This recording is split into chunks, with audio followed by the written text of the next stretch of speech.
Hello, everybody, and welcome to the session on training and consulting best practices. This is a recording that we are doing as part of SIPE's Training of Trainers 2021 program in the Africa Anti-Corruption Compliance Program.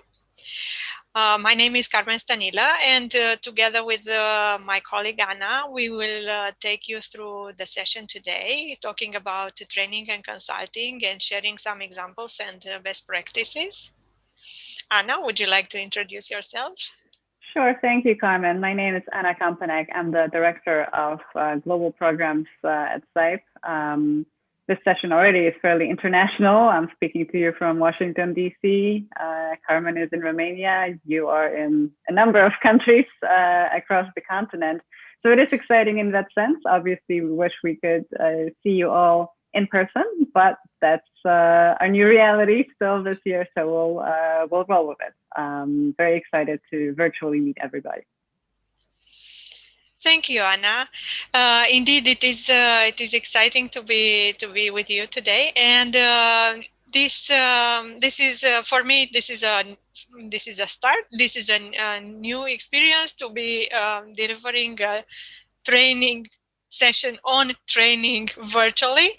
Usually this is done in person, of course, but given the current situation, the current conditions, we are all using the virtual learning and virtual training tools as much as we can. With that, let's get started. Our session will be divided roughly into two big parts. One of them is dedicated to training, and we will be talking about a lot of hopefully useful concepts and aspects of training. And then the second part will cover consulting. And let's get started, and let's see what we hope to achieve. What is our goal for today? And as good trainers will do, we have set ourselves a number of objectives. It's better to have a small number of objectives to be able to make sure that you can cover all of them and achieve what you intend to do. First of all, we would like you to be able at the end of our session to describe the training and consulting processes, what each of them entails. Hopefully you will be able, or at least get some ideas about how to design and deliver a training session. We hope that by joining this session and follow-up live virtual session on February 22nd, you will be able to build some technical skills. And finally, we hope that you will be able to recognize a variety of roles that consultants can play when they take assignments. Okay, these are our goals for today, and let's see how we can achieve them. First of all, talking about training and talking about speaking in public, because of course training, whether it's virtual or in person, is about speaking in public. We see that fear of speaking in public is the number one fear. Actually, there are polls, there are surveys that show that fear of speaking in public comes first before the fear of death. So, you know, it's kind of surprising. And of course, it comes well ahead of the fear of spiders or snakes, fear of darkness, fear of heights. Public speaking fear is the most common, the most frequent. And of course, again,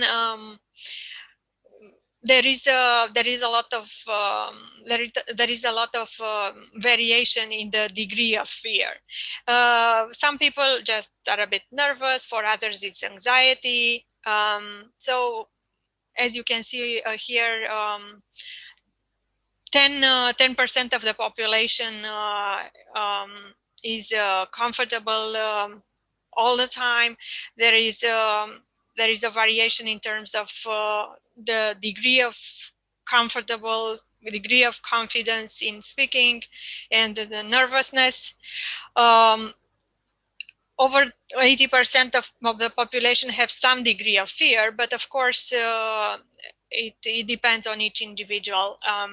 The first question that I ask myself is why? Why are people afraid? Why are we afraid as humans of public speaking? How come this is so prevalent? And the reason for this comes from ancient times. It comes from our history as mankind. It has to do with the dangers that our ancestors experienced. It is about being afraid to be watched, being afraid to be in the spotlight. This is where it comes from, because in ancient times, when you were being watched, it was probably some predator that was watching you. So this is where this very ancient fear is coming from. Of course, now we are no longer in that danger. No predator is there to kill us or eat us alive or hurt us in any way. But our brain still remembers this danger that our ancestors faced.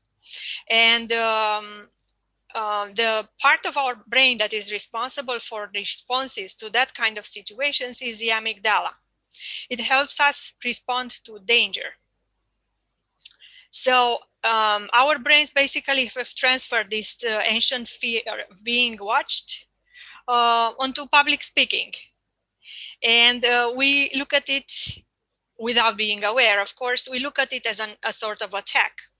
And that is why some of the reactions of people who experience fear of public speaking are trembling, shaking, shortness of breath.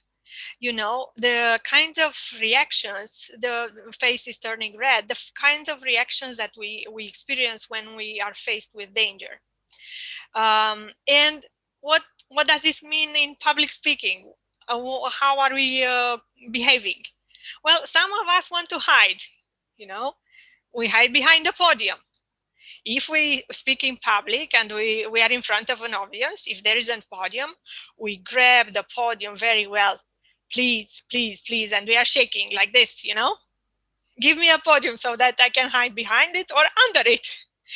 So what can we do? How can we overcome this fear? Do we hide behind the podium or not? Well, there are several ways to conquer this fear of public speaking, and I have listed here a number of tools and techniques. Of course, it's important to know what you're talking about. This is your number one help when you want to conquer your fear. Okay, knowing your topic well, but then also knowing who you will be speaking with. It's a different story if you are talking to a group of people who are not familiar with your topic, or you are talking with experts in that field. The level of knowledge, the tools that you will use, the examples probably will be very different. One technique or one method that is not going to fail ever is preparation. Of course, we all know that preparation is key. If you prepare, if you go through your content, if you think about all the aspects related to your session, virtual or in person, that you need to consider, you know, lighting, temperature, internet connection, aids, visual aids, and so on, many other things. Of course, when you think about them and you prepare, you have a better chance to master your anxiety or your fear. One other thing that is very helpful is breathing.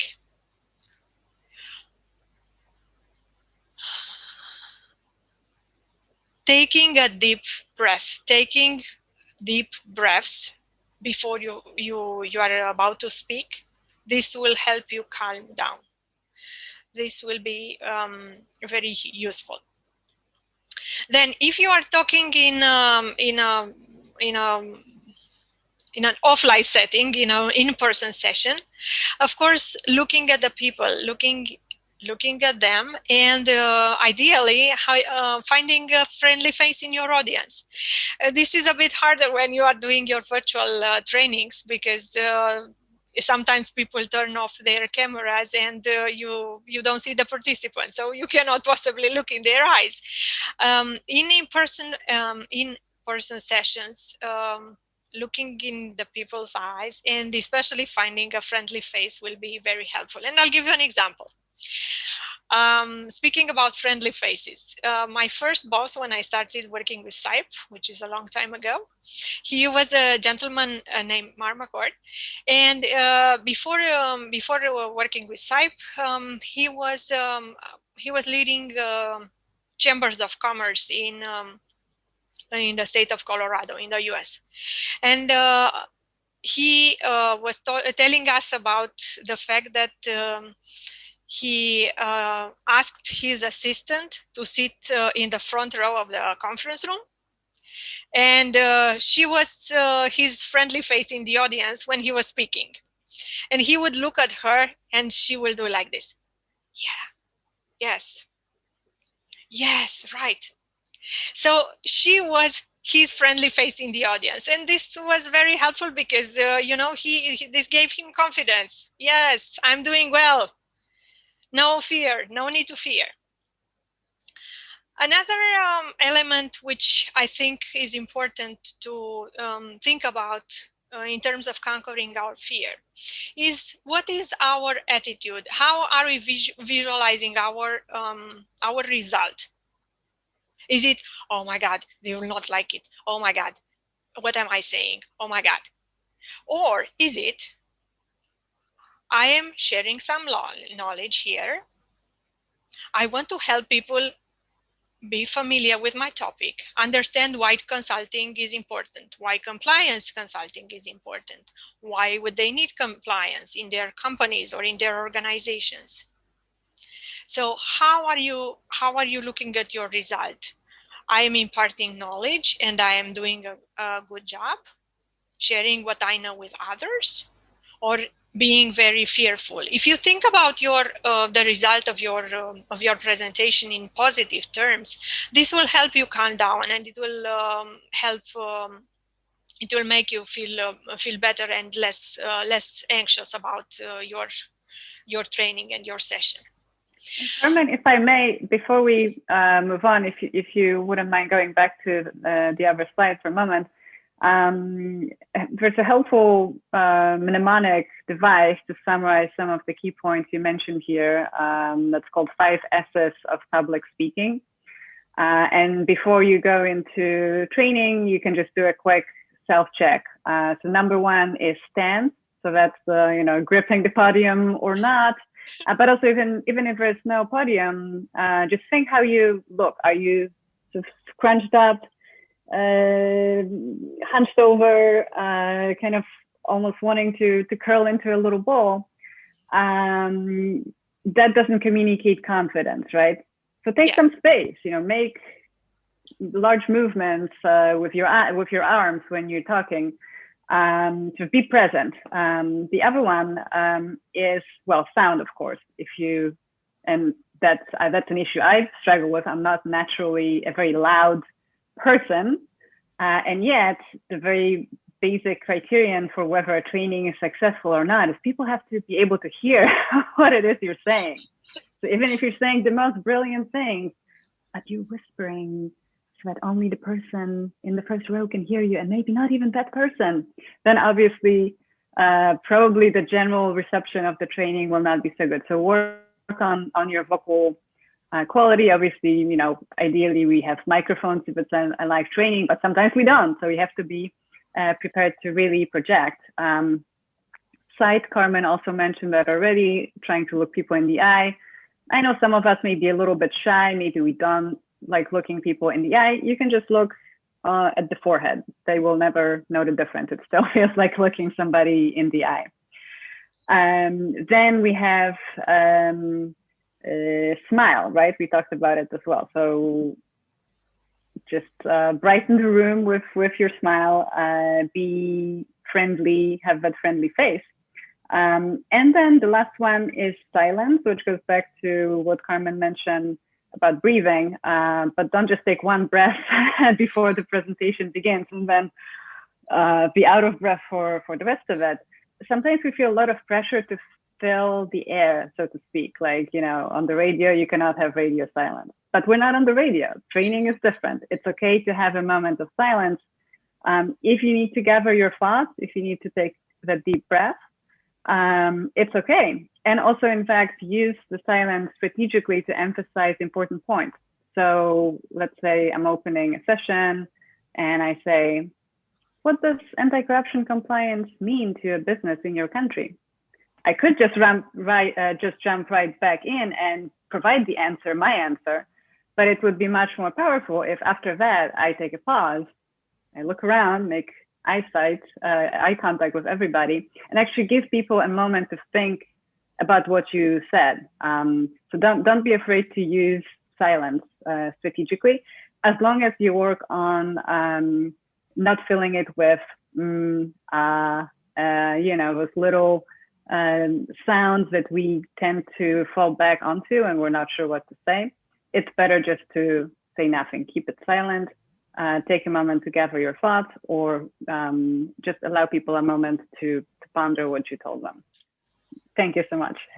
Back to you. Thank you, Anna. This is great. Yes, indeed. Silence can be very, very powerful in training, and we shouldn't be afraid to use it whenever we feel there is a need for that. Now, continuing with our training, what does it take?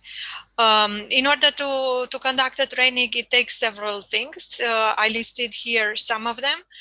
Of course, education and knowledge about your topic, but also knowledge about your audience. It takes training skills, and this is what SIPE is aiming to help you build through this session and the other sessions in the training of trainers program this year. Then it takes experience and attitude. And I would like to spend just a little bit of time here. One thing, talking about education and knowledge. Usually, when I start a session, I am interested to know what is the level of knowledge of the participants regarding my topic. How experienced, how familiar are they with it? And of course, who they are. But why knowledge and experience? Because it helps me develop the content of my training session. This is very important. And if I haven't had a chance, or if I had the chance, but I would still like to start the session in a nice and engaging way, sometimes I start with questions for the participants. Before anything else, before going into the content itself, I would engage with them with questions. In a virtual setting, of course, you can prepare a poll, a few questions to understand who they are, to understand, for instance, the number of years of experience they have as trainers, or the number of years or the number of assignments they have conducted as consultants. This will help you understand who your audience is, but it helps you build on this down the road during your session. So we need to know who they are, but also we need to have information, to have knowledge about the topics that we will be covering in our sessions, that we'll be training on. In terms of attitude, I would like to spend just one moment here. What do I mean by attitude in the case of trainer requirements? What kind of attitude? Well, first of all, an open attitude, which is reflected both in how you stand, what is your posture, as Anna was describing a moment ago. If you have an open posture with your arms wide open, or you are crossing your arms, you know, the participants, you are making, you are creating a distance between you and your participants. So open, both physically in your posture, but also open in terms of open to the participants' ideas, open to hear what the participants have to say. Another thing which I find important is how you position yourself as a trainer in relation with your participants. Every participant, especially when we are talking about training, adult learning education, every participant comes with his or her own experience. They come with their own knowledge, with their own ideas about the topic. In our case, some of you have a lot of experience probably as trainers. Maybe you could be teaching this session together with us or instead of us, or you are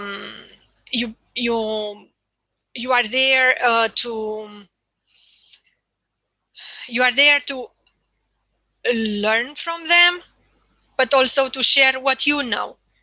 If your participants are experienced or not, I think we all have something to learn from each other, even if it's a training session which is attended by people who are not familiar with your topic.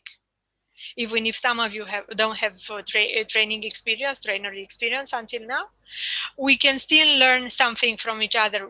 I can still learn something from you if I listen, if I'm open enough to listen to you. And as a trainer, it's good to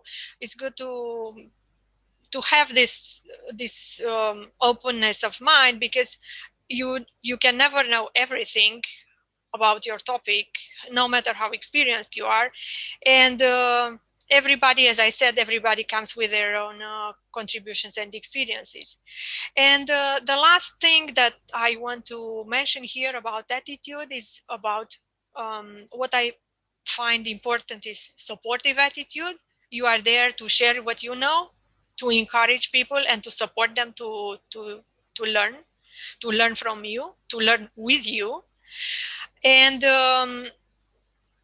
as I said, it's this is a joint learning opportunity. It's for them as participants, but as well as for you as a trainer. Moving on, talking about training and the training process. When we plan to develop, when we are about to develop a training session, there are a few steps to take into consideration. Now, how many steps? It depends on who you are asking. Some people, some trainers or some experts in adult education will tell you there are 8 steps. Some others will talk about 4 steps. I chose here 5 steps. The first one is to understand what your participants, what your learners need. What are their learning needs? And to think about them, to analyze those needs. And then based on what they need and based on what you think would be the best way to bridge those gaps in their to address those needs, establish learning objectives. What do you expect them to be able to do? What do you expect them to be able to improve in their work, in their activity after your training session? Based on your training objectives, based on your learning objectives, you develop your plan, you design your training, and then delivery, and finally the evaluation.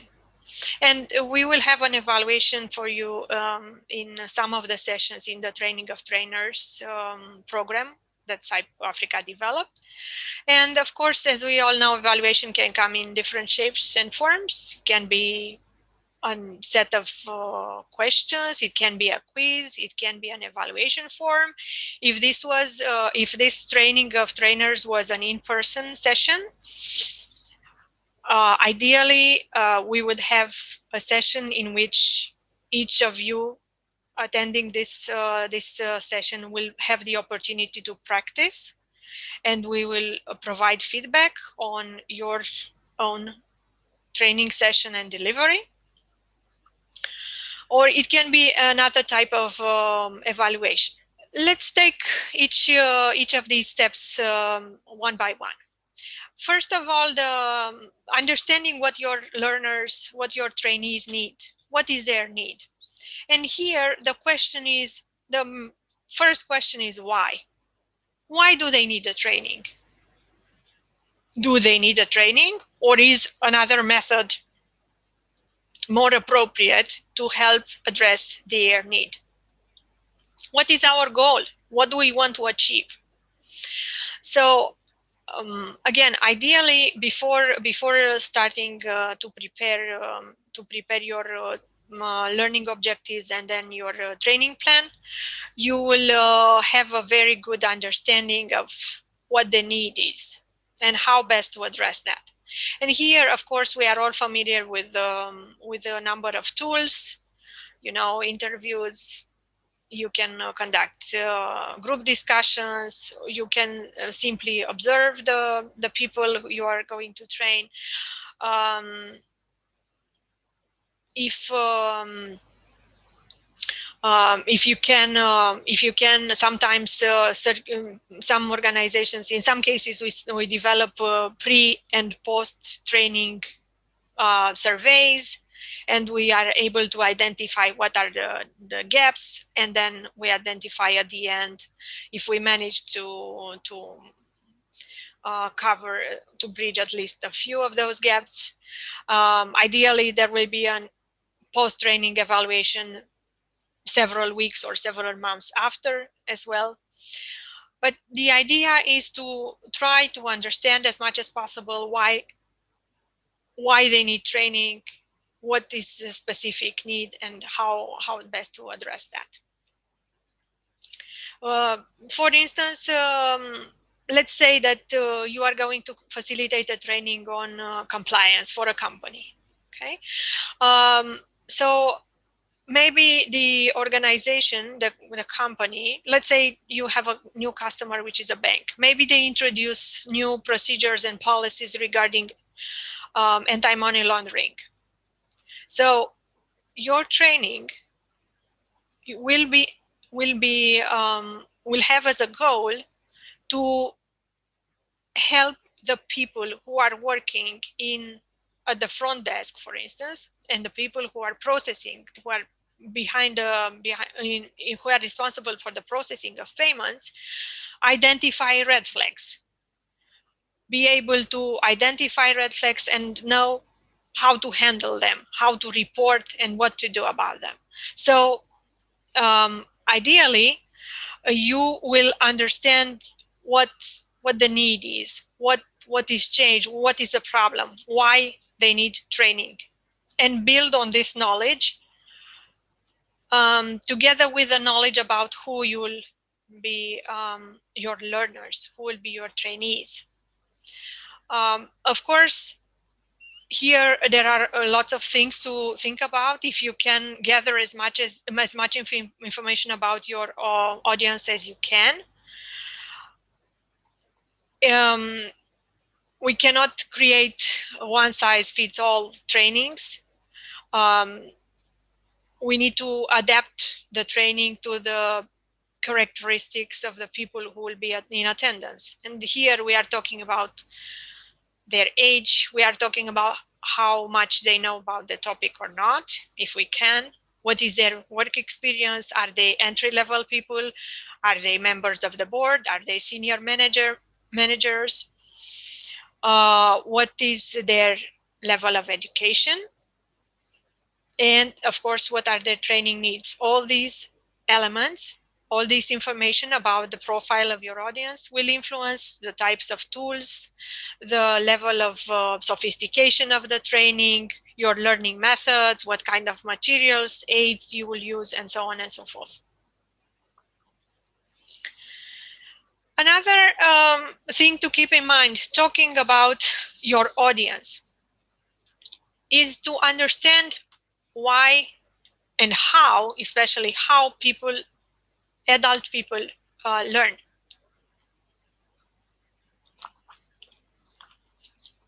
What is their motivation? What are some of the factors that shape how they learn? And besides, of course, the quality and the quality of your materials and the quality of your instruction, one thing very important is how relevant it is for them. How to what extent they will be able to use it in their work. Why? Well, the simple reason is that people learn when they see what's in it for them. Sometimes what's in it for them, they may be after a certificate. They may be interested in obtaining another diploma. I would hope that people come to this training and come to other trainings that you will facilitate, driven by a desire to learn new skills, to learn things that will help them improve their performance, that will help them maybe advance in their careers, get promoted, and so on. Why are we learning? How relevant is the content? And also how much they will be able to apply in their work, in their activity after the training. In our case, Carmen, if I may here, so I think you made a key point, and key point to remember is the difference between adult learners and teaching kids or even young adults in university. Some of you may have teaching experience. And I'm thinking back to one of the previous TOT sessions that we did, when, as Carmen mentioned, we had the option of participants were practicing on us. So events of the instructors became, mock trainees. And we had somebody open a session by saying, "Good morning, students." And, we were we were taking a little bit aback because that's just, that's not the setting. And you need to make a mental adjustment here. You're not a professor delivering a lecture to a group of students. You are, a lot of what you do is actually facilitation, or as Carmen mentioned, yes, you have knowledge to impart, but also you have something to learn from the participants. And most importantly, they have a lot to learn from each other. So your job is to convey knowledge, but also to be a facilitator, much more so than you would see in an academic setting or in, teaching your kids math or something like that. Thank you, Anna. Indeed. Another thing that adults appreciate and it motivates them to learn is the fact that they can receive feedback. They practice and they can receive feedback, which is adapted to their specific performance and helps them improve. Talking about self-directed, what is this about? It means that simply adults take the initiative. They understand what their learning needs are, and they set goals for themselves, and then they identify learning resources and use them, make use of these resources. And a training course it can be such a learning resource together with the materials and everything else that comes with a training course. One other element which we need to have in mind is conducing learning environment. In the sessions, how do we create such an environment? As Anna said, keeping in mind that participants learn from us, we all learn from them, and they learn among themselves by creating an open and supportive environment in which people participate, they interact among themselves, but also with us as facilitators, as trainers, where participants um, feel they can ask questions, they can express freely their ideas, they can contribute to the sessions.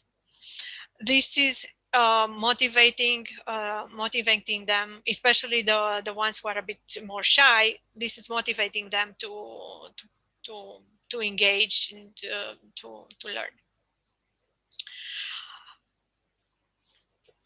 Now, we are getting to the more technical part of training and talking about learning objectives. And again, we start with why. Why is a very important question. Why do we need learning objectives? And what are these about? Some of you who are more experienced trainers, you are probably very familiar with this. Well, learning objectives help us set the direction. What is it that we want to achieve in our training session? And here we can think of examples. If you are talking about a session like this one, a session on training, one of the objectives, or the objectives could be the participants will be able to design and deliver a training session. They will build skills, training skills, and hopefully confidence to facilitate a session themselves, and use some methods and techniques that will encourage participation. If we are to think in terms of learning objectives, we can divide these into three different types of learning are reflected in different types of objectives. And there are three broad categories: do, know, and feel. And these objectives that we set as trainers will be reflected in will be reflected and accompanied by a number of verbs, and they are related to a number of elements that we want the participants to take away from our training. When we talk about learning objectives, do learning objectives, we are talking about the key skills that we want to impart. And here we are talking about practical skills, we are talking about intellectual, we are talking about interpersonal skills, depending on the content of our training. And when we formulate these objectives in writing, usually they are expressed with a number of verbs. We have here some examples, and of course the list is not comprehensive. There's many more. Some examples include, like we have here: prepare, write, practice, compare, and these design, analyze. These are related to the core skills, as I said. Then we have no type of learning objectives that are related to knowledge and understanding of the concepts. And these are about the broader types of information that help the participants do a better task. For instance, if we are going back to the example that I mentioned earlier, in the case of a bank who is a customer and we are doing a training for the new employees or for the existing employees, but in case new policies have been introduced. For instance, one of our learning objectives around know could be after our training, the participants will be able to define the key internal control mechanisms or tools they can use and need to apply in their work. A third type of objective is related to values and attitudes, and this is centered around feel. And this is about the values and attitudes that contribute to how we approach tasks. For instance, going back again to the example with a bank that I previously mentioned, one type of objective would be at the end of this training session, the participants will be able to appreciate the importance of introducing a compliance program or introducing new anti-money laundering policies in the organization. So objectives around feel will be usually translated into wording that comprises verbs like appreciation, recognition, being aware of, to be aware of. Why are we even bothering with these learning objectives? Because this is what we want to achieve with our goal, with our sessions. These are the goals that we have for our session. And the more specific our goals, the better chances are that we will achieve our goals as trainers. Now, after we identify what are the needs of our learners, of our trainees, and we understand who they are as much as we can, as I said, collect information about who they are, and then decide what is our goal, what do we want them to do, what do we expect them to do at the end of our session. This is where we start planning, developing, designing our training session. And the design and planning part is focused around the answer to the questions that you see on my screen. Who your target audience is, what is your purpose, what are the key learning points related, of course, to your objectives, what is your agenda, what is your session plan, and how are you going to deliver your content. And what I propose is to talk more about methodology in the live session, in the next session in February, because I think this is where we could really go into more details. Talking about what we expect to achieve and what are the learning points.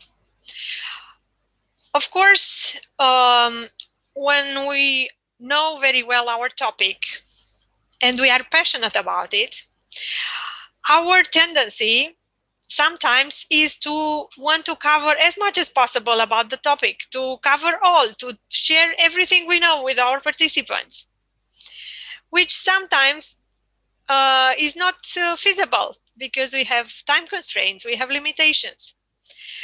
We don't have the whole day or the whole week to cover our topic. So we must be selective about what we will cover in our session.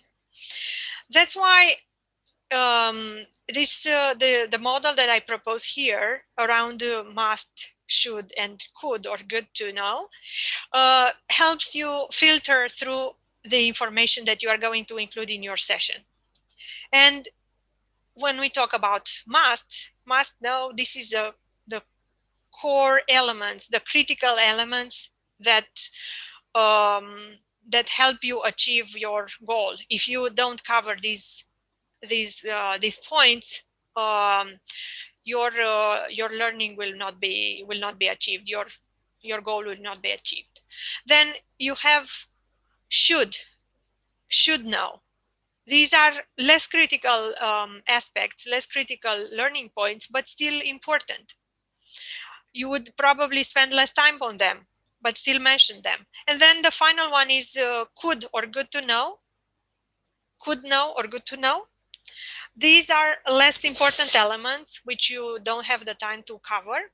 Sometimes you can just develop handouts like I have done here.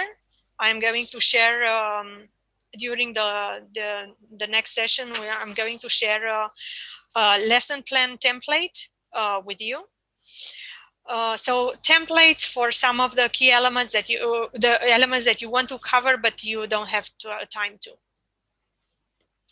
And in every session, I believe we have to be strategic and to make choices about what content we are able to cover and what will be allocated less time or even put in the handouts.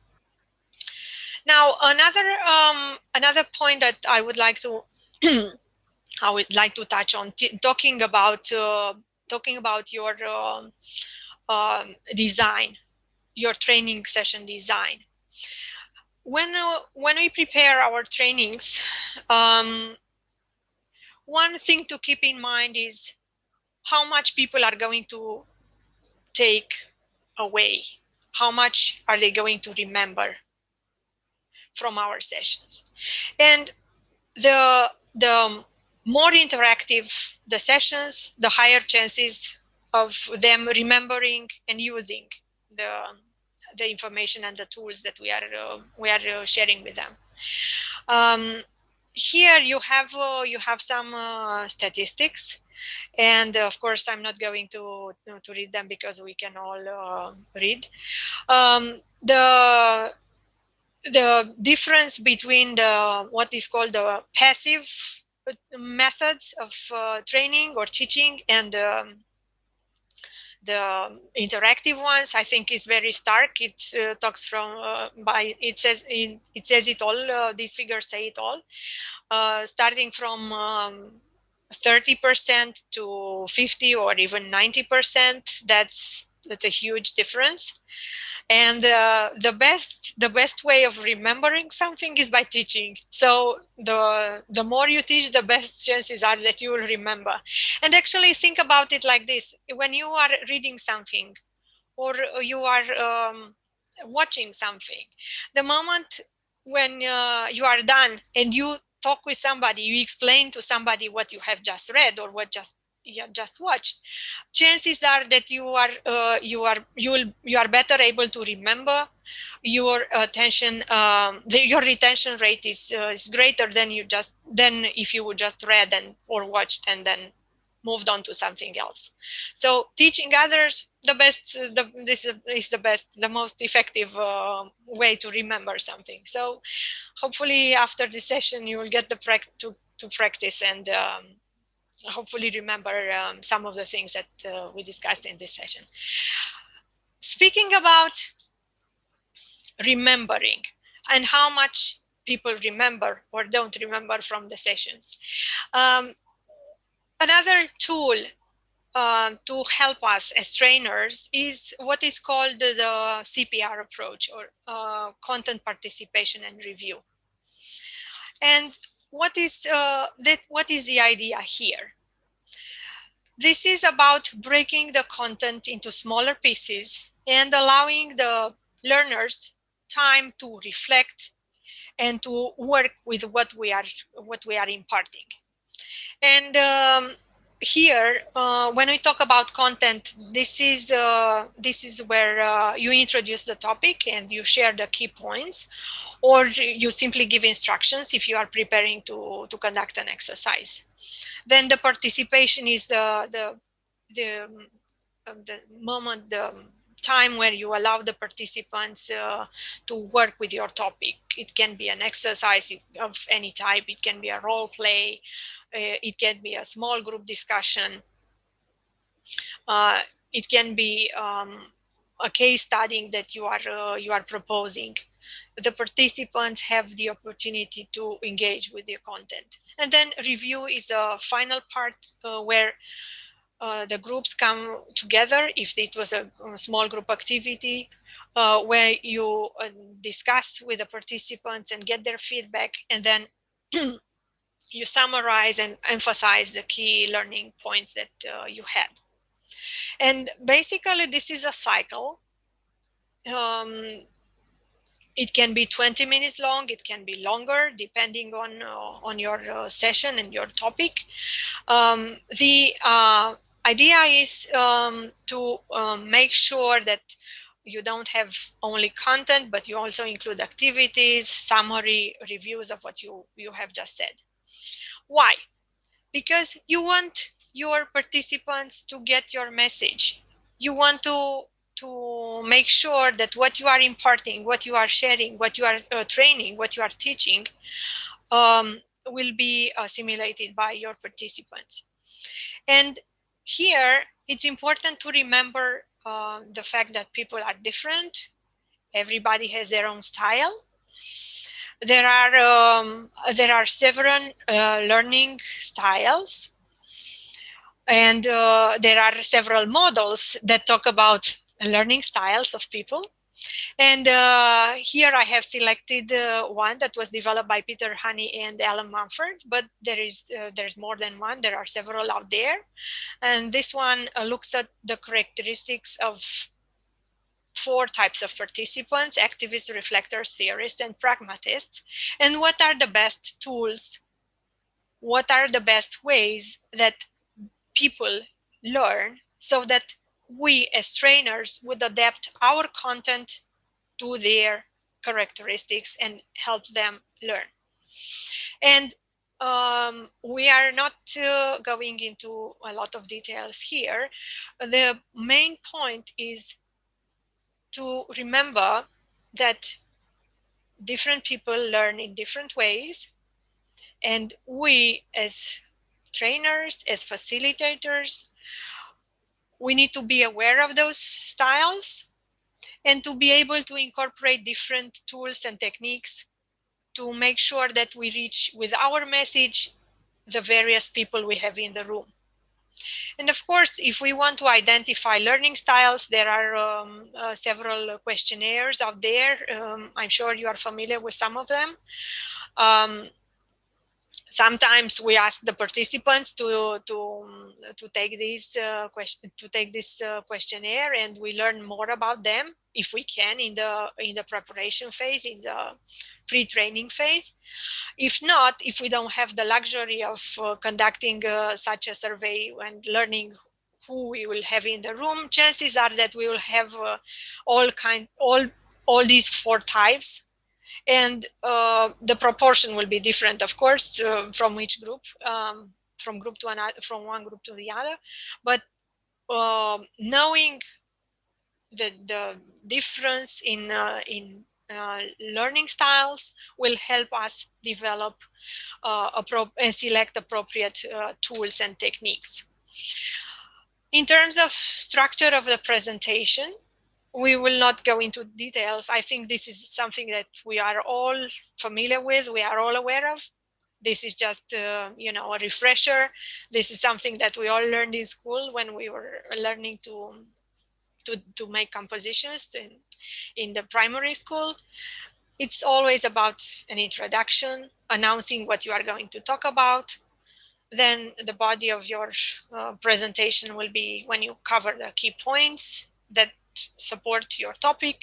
And then finally a summary or a conclusion, a revision, where you tell them what you have just told them. I very much like this quote from Mark Twain about the preparation of a speech and of a presentation. basically, here the emphasis that I want to make is on preparation, how important it is to prepare. Even if it's a short session, it will probably take hours to make sure that you are able to convey your message and to achieve your goal. And the last point that I would like to cover in this part about training is regarding the delivery. And here, one key element that I want to spend a moment on is fascipulation. This is what we as trainers, as facilitators do sometimes in our sessions.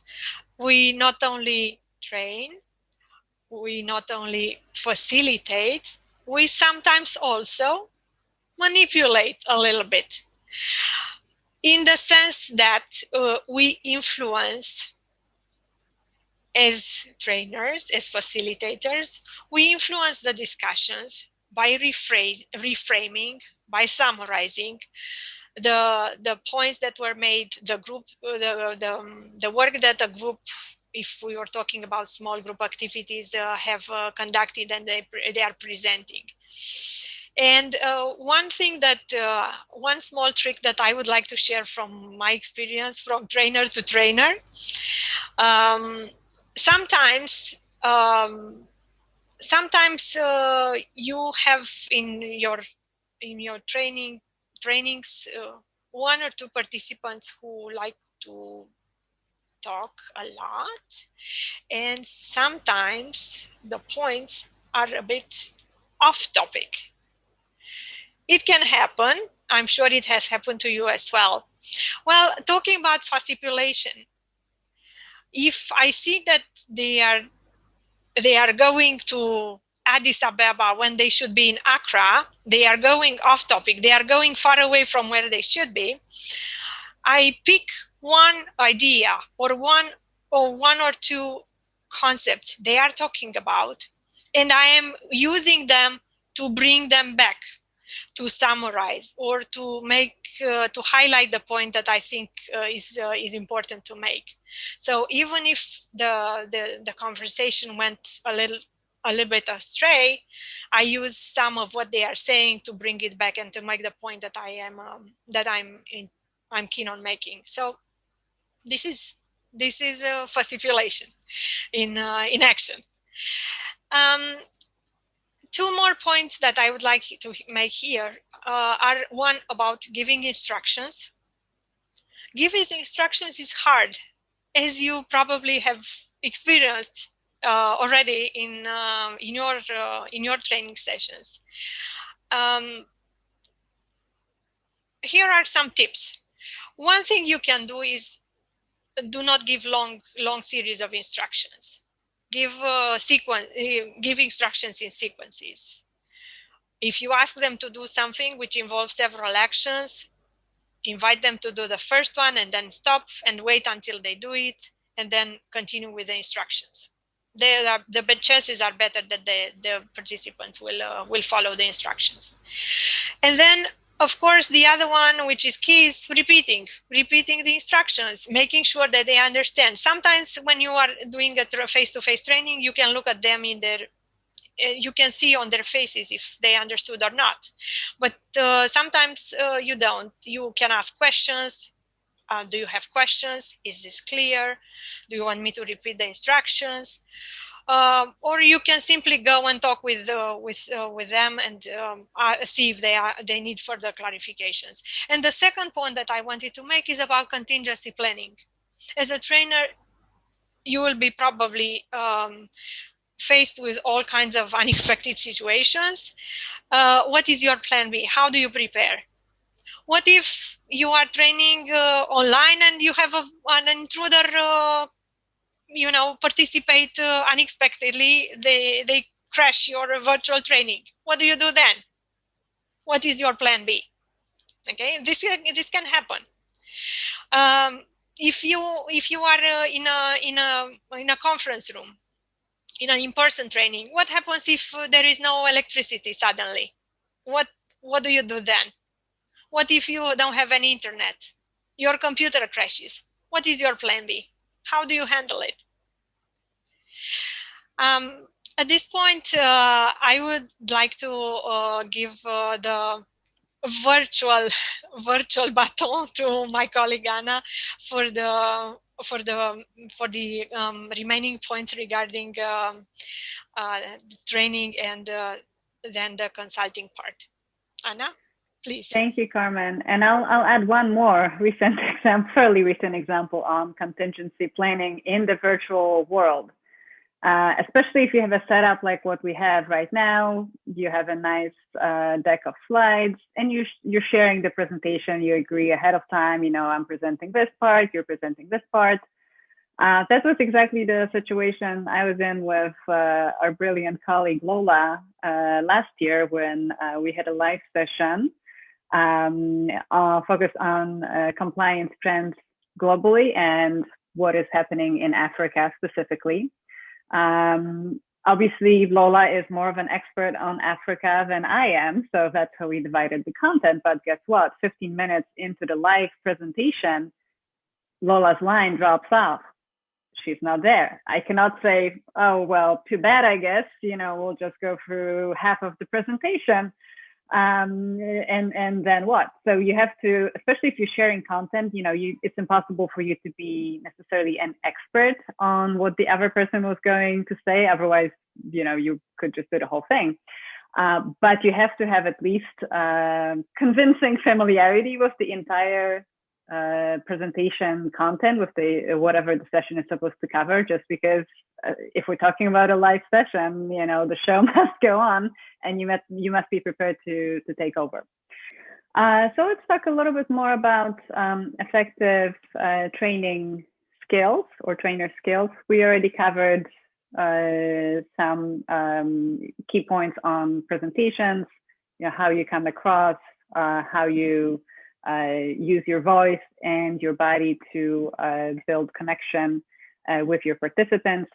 Again, to my earlier point, this is not a one-way street when you're doing training. Obviously, in a pre-recorded session, it's slightly different, but if this was a live session, it wouldn't be just me and Carmen doing the talking. We would pull you into the conversation, which she will do during the live session coming on later. And you really want to engage in active listening. So if you ask a question, actually listen to what people are saying, or maybe ask follow-up questions if necessary, so that you can tailor, you can pivot a little bit. Maybe you hear, you're planning to focus on one element of compliance more than other. Maybe you're hearing from your participants they really need more focus on some other element of the content. So be flexible, be prepared to shift how much you focus on a given topic, depending on what your particular group is interested in, what they need. Problem solving, we talked about contingency situations, all kinds of other things can happen during the training. You have to be sort of agile, flexible, not easily flummoxed, maybe, use humor to diffuse the situation if there isn't a whole lot you can do to fix a particular problem. Conflict management, as Carmen mentioned, in every group where people who like to talk a lot, sometimes it happens that those people who like to talk a lot happen to disagree with each other on some topics. So you need to be diplomatic but forceful, or maybe suggest, this is an important issue to consider, but maybe we can move this conversation offline during the break, something like that, just so that the conflict between two specific participants doesn't hijack your entire training structure. Time management, again, there are different schools of thought on things like starting on time. My philosophy is if you don't start on time, you're not being fair to people who actually showed up on time. Online, it's a little bit easier, but we know in-person training, there's always at least one person who is late. If you keep waiting for that person to start, in my view, ultimately, that's not fair to everybody else. And again, online, it's also easier just to keep an eye on sort of the time on your computer. but make sure to stay with the bounds of what you said you would.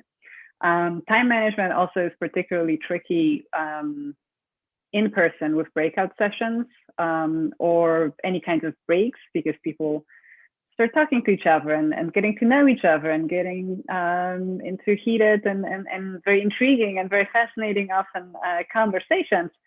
But again, you have to have systems, maybe signals, like use a little bell or have helpers to help you corral everybody back to the main room, say if you had breakout sessions. Zoom actually makes it easier. I'm guessing by now everybody has experienced breakout sessions on Zoom. The timer just shows up, it counts down. When it's over, it's over, and you're all back into the main room. Unfortunately, that feature is not available in real life. So you have to, when you're doing in-person training, you have to account for getting people back to the main session. And then just the attitude of lifelong learning. So I may have, this wonderful training content that I love to do. I'm really expert in it. Is that good enough? Can I just be doing this one training session for the rest of my life? Well, obviously not, especially in a field like compliance. Laws locally may change, international norms may be shifting. Maybe some relevant development happen on the news. So you have to have the intellectual curiosity and the attitude of always learning and making your training better in terms of content, always current, always relevant. And I encourage you between now and the live session to think about other examples. What do you think effective skills for trainers are? And you'll be able to have a more interactive conversation on that with Carmen later on. Right, so we touched on training in the digital age.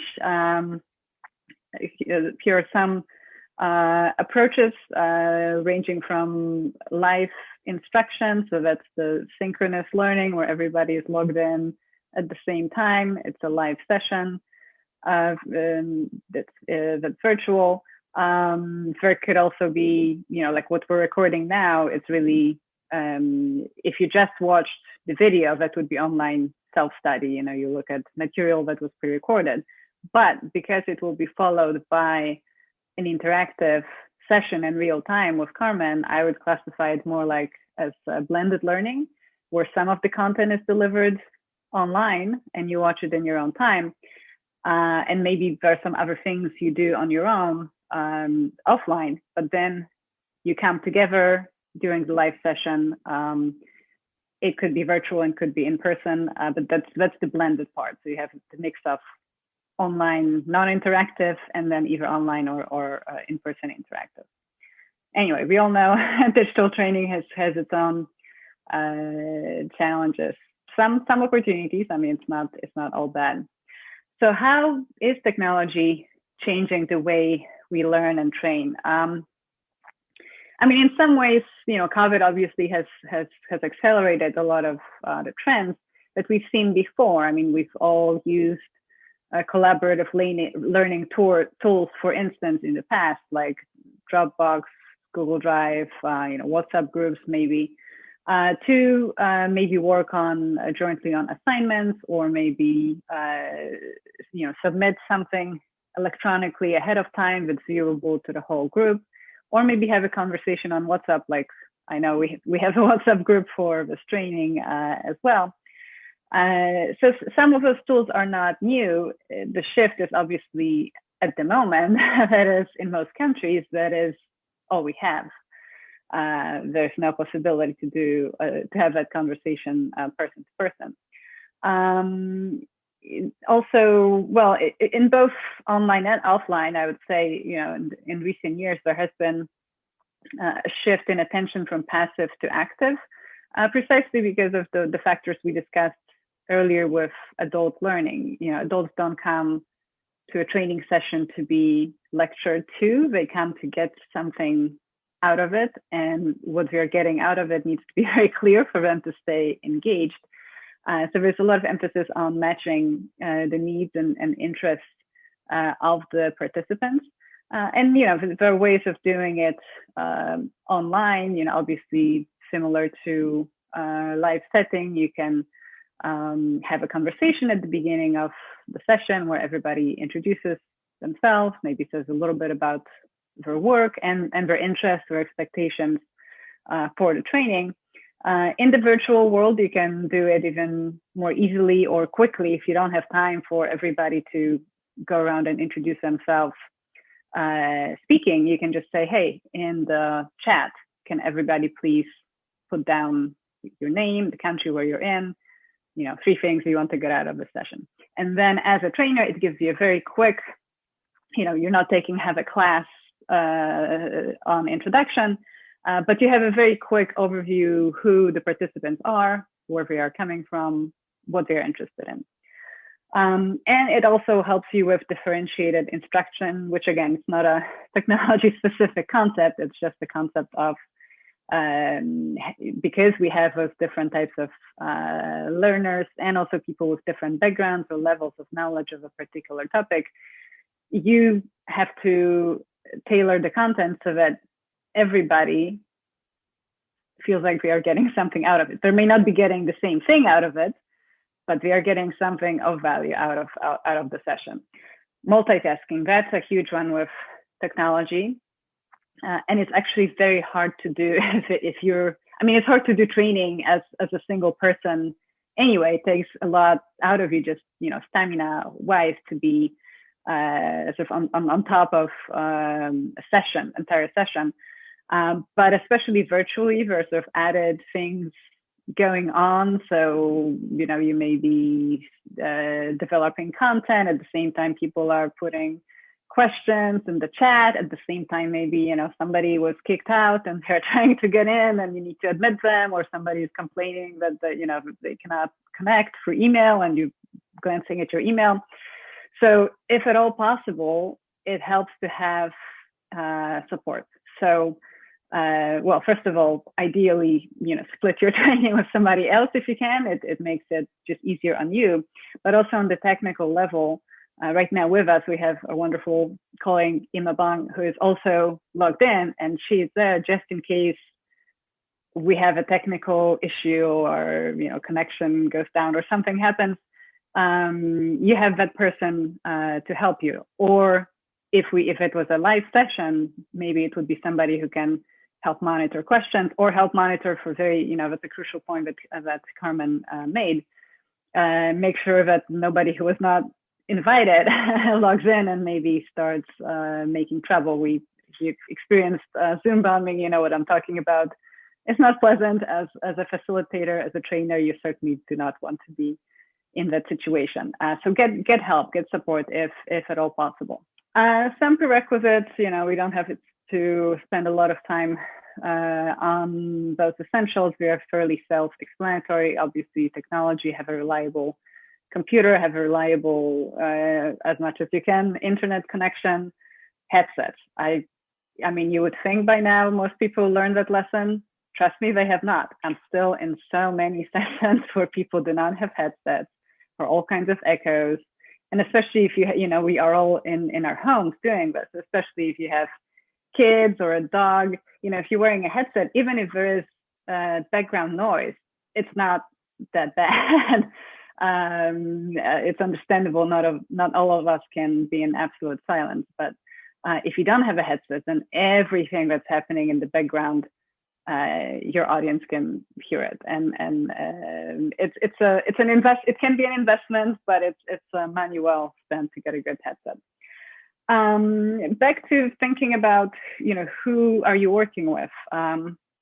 What's the size of your group online? Obviously, if you're talking to 10 people and there's time to have more interactions where you actually yield the floor to somebody else and they can speak.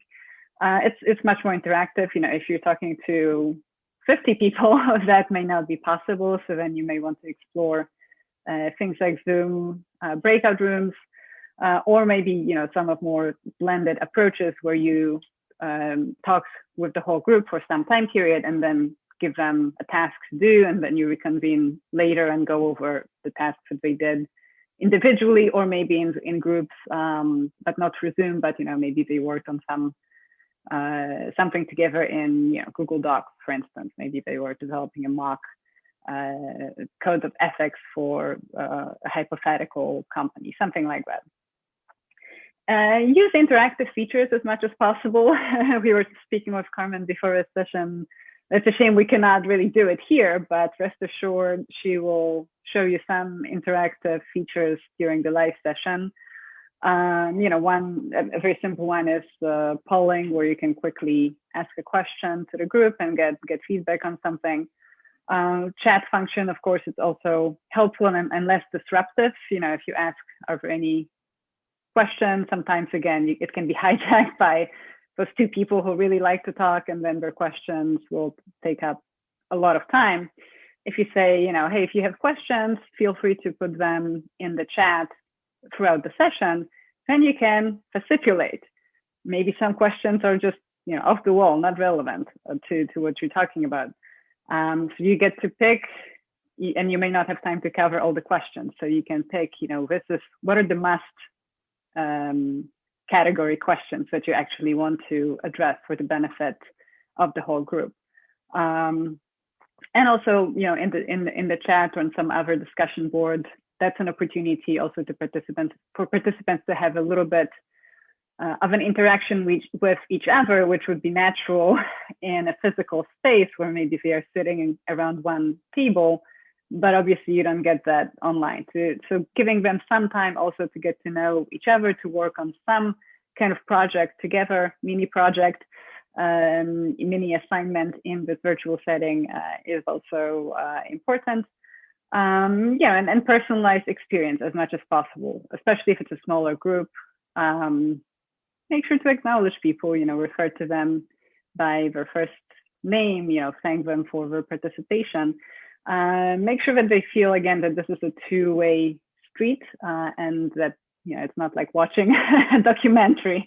You are actually part of the experience. You're co-creating the experience. All right.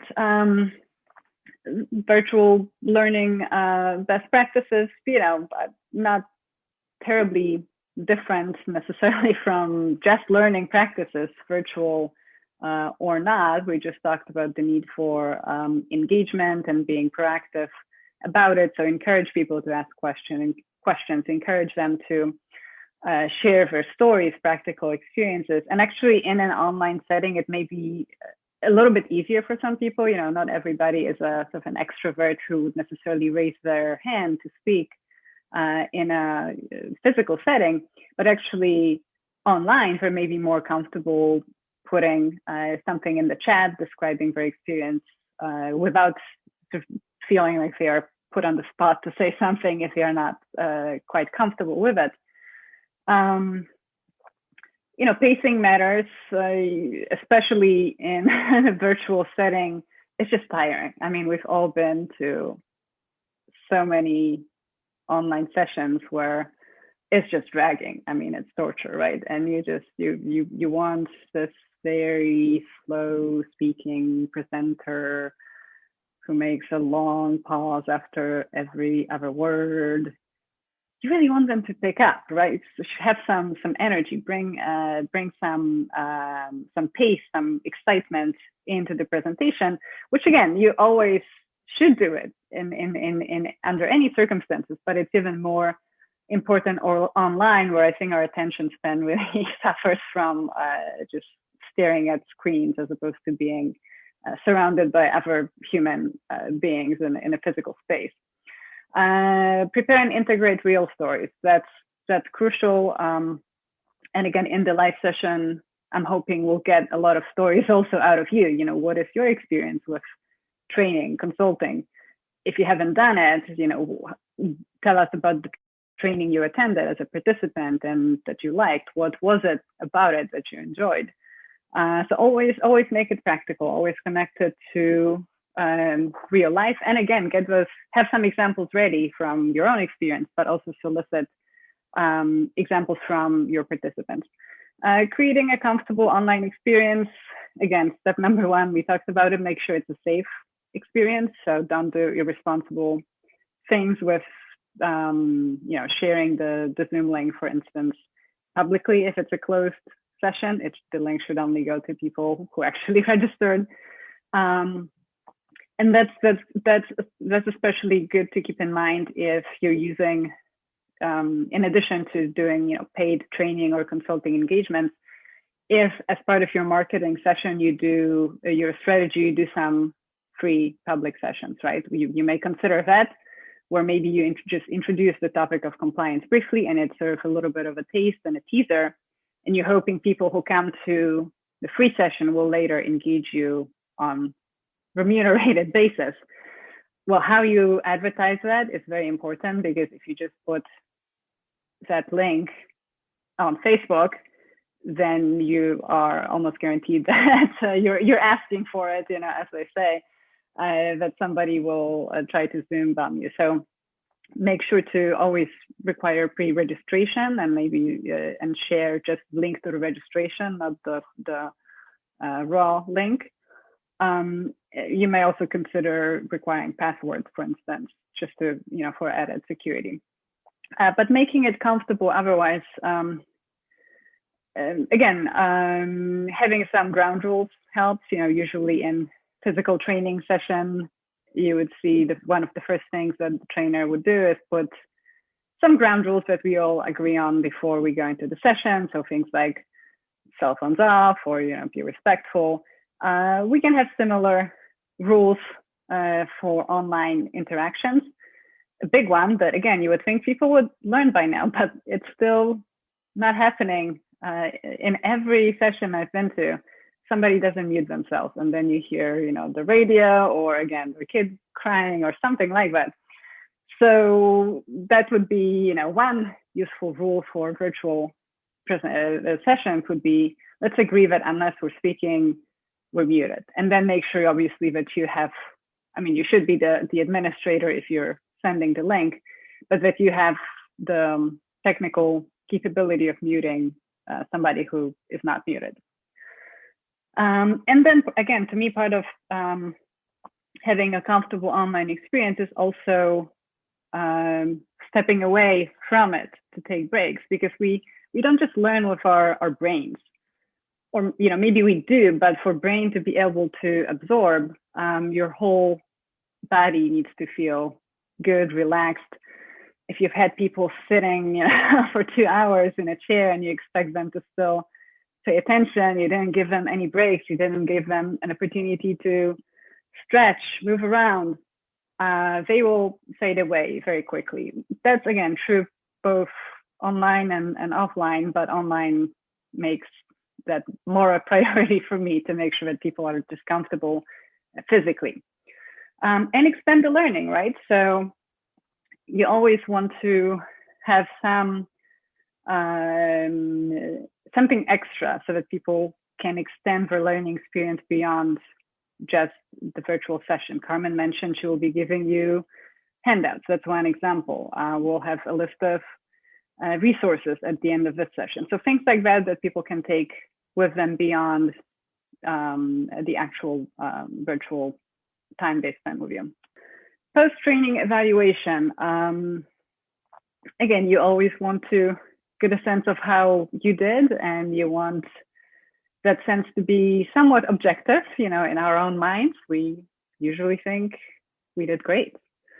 Or maybe if we're pessimists, we always think we did terrible. So I assure you, whichever end of the spectrum you're on, you're probably not quite correct, and the objective measure is somewhere in between. So you want to find out where you are. In a physical setting, of course, we may have something like a survey that you deliver right there before people leave. And you usually, in that survey, would want to capture two things. One would be the overall reaction. So kind of, thumbs up or thumbs down overall. Did you like the training? Did you feel it was valuable or not? And then you can get into questions that are more specific to learning objectives. So you can ask, maybe, test the knowledge a little bit, like you can, give them multiple choice questions, or For more subjective assessment, you can give them a scale question, like, before this training, I felt, how would you rate your knowledge of, internal audit procedures? After this training, how would you rate it? And of course, there's a way to do it online as well. Reaction is easy. Probably the easiest way would be to do a poll with a general question like that. Also, many people, even without you asking them, spontaneously, especially in a smaller group, would start at the end writing, thank yous, or this was great in the chat. Most people are polite, so usually just the people who enjoyed the session will do it. Although you may get somebody who, just really hated it and will say it in the chat. So that's not pleasant, but it may happen. But so this is sort of a quick metric of sort of taking the temperature afterwards and seeing if people liked it or not, big picture. For learning, you can also follow up maybe with an electronic survey in something like SurveyMonkey, where you ask those more detailed questions about the knowledge or the skills that you wanted them to get out of the session. Now, behavior, that's really hard you cannot really measure that right after the workshop. You have to allow some time to pass, and presumably you're in touch with your participants. So maybe a few weeks after the training, you want to follow up with them. It could be a survey, maybe it could be just a quick phone conversation, just to get a sense. So, hey, we talked about developing anti-corruption policy, and you said you were hoping that you can go back to your company and develop one. Have you taken any steps toward it? So sort of, did they take the concepts or the skills from the training, and are they applying it? And then obviously, ultimately, maybe even in a longer term, that's more of a longitudinal study when you go back several months after the training and ask about not just sort of behavior, specific things people did, like, did they develop a policy or did they train their own staff on compliance? But sort of results, like, do you see larger changes in your company that are happening as a result of you applying the concepts and the skills from this training? So that's the ultimate impact. And so this was what we're looking at. It's called Kirkpatrick model. A similar one comes from another consultant. His name is Kaufman. And again, this evaluates resources or materials and processes that you use during the training. That people find them interesting, that they find them effective. And the knowledge acquisition. So again, did they grasp some concept or skills that you wanted them to learn? And then the later ones get into application from the perspective of time of what they learned during the training, organizational results. The last one is a little big picture, I would say. It's not strictly evaluation, but to me, more like a mindset that you go into with the training. So societal benefits, how did the training and what people did as a result of this training impact the larger picture? And especially on things like anti-corruption compliance, I think you can make that claim and connect the dots. Can you measure whether me doing anti-corruption training for several companies in Kenya actually helped improve integrity environment in Kenya? Can I prove it scientifically, measure it? No, I can't. But it's still useful for both for you and for the participants to have that mindset. That this is also, yes, we're talking maybe about some fairly technical things using some compliance jargon, but ultimately, what's the big picture? We want the company to benefit. And if the company benefits by being able to operate in a more sustainable way, to operate with integrity, that clearly has benefits or contributes to the benefit of the entire country, but by making the whole business environment less prone to corruption and more conducive for more companies like that to operate with integrity.